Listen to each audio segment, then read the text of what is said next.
है। चाणक्य नीति अध्याय 3। इस दुनिया में ऐसा किसका घर है जिस पर कोई कलंक नहीं? वो कौन है जो रोग और दुख से मुक्त है? सुख सदा किसको रहता है? मनुष्य के कुल की ख्याति उसके आचरण से होती है। मनुष्य के बोलचाल से उसके देश की ख्याति बढ़ती है। मान सम्मान उसके प्रेम को बढ़ाता है एवं उसके शरीर का गठन उसके भोजन से बढ़ता है। लड़की का ब्याह अच्छे खानदान में करना चाहिए। पुत्र को अच्छी शिक्षा देनी चाहिए।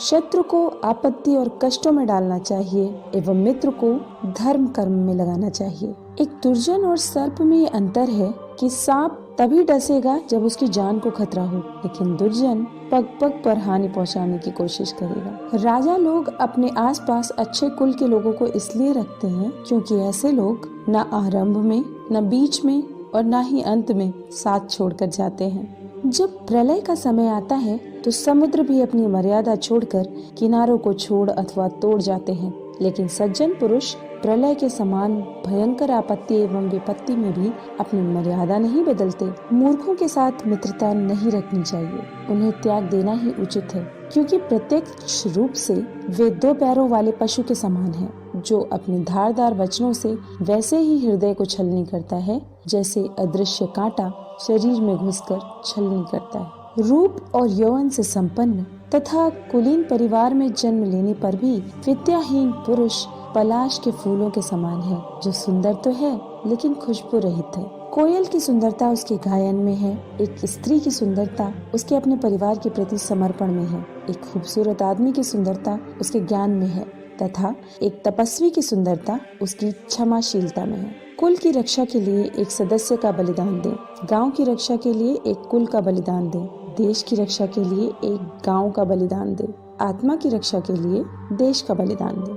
जो उद्यमशील है वो गरीब नहीं हो सकते, जो हरदम भगवान को याद करते हैं उन्हें पाप छू भी नहीं सकता, जो मौन रहते हैं वो झगड़ों में नहीं पड़ते, जो जागृत रहते हैं निर्भय होते हैं। अत्यधिक सुंदरता के कारण सीता हरण हुआ, अत्यंत घमंड के कारण रावण का अंत हुआ, अत्यधिक दान के कारण राजा बाली को भी बंधन में बंधना पड़ा। अतः सर्वत्र अति को त्यागना चाहिए। शक्तिशाली लोगों के लिए कौन सा कार्य कठिन है, व्यापारियों के लिए कौन सी जगह दूर है, विद्वानों के लिए कोई देश विदेश नहीं, मधुभाषियों का कोई शत्रु नहीं।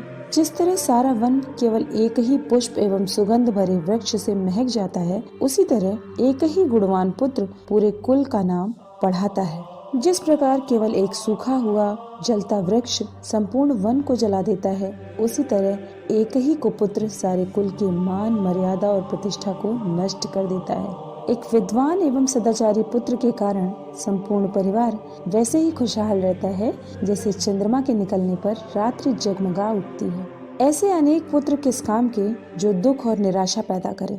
इससे तो वो एक ही पुत्र अच्छा है जो संपूर्ण घर को सहारा और शांति प्रदान करे। 5 साल तक पुत्र को लाड़ प्यार से पालना चाहिए, 10 साल तक उसे छड़ी की मार से डराइए, लेकिन जब वो 15 साल का हो जाए तो उससे मित्र के समान व्यवहार करें। वो व्यक्ति सुरक्षित रह सकता है जो नीचे दी गई परिस्थितियां उत्पन्न होने पर भाग जाए। नंबर 1 भयावह आपदा, नंबर 2 विदेशी आक्रमण, नंबर 3 भयंकर अकाल, नंबर 4 दुष्ट व्यक्ति का संग। जो व्यक्ति निम्नलिखित बातें अर्जित नहीं करता वो बार बार जन्म लेकर मरता है। नंबर 1 धर्म, नंबर 2 अर्थ, नंबर 3 काम, नंबर 4 मोक्ष। धन की देवी लक्ष्मी स्वयं वहाँ चली आती हैं जहाँ नंबर 1 मूर्खों का सम्मान नहीं होता, नंबर 2 अनाज का अच्छे से भंडारण किया जाता है, नंबर 3 पति पत्नी में आपस में लड़ाई बखेड़ा नहीं होता है। चाणक्य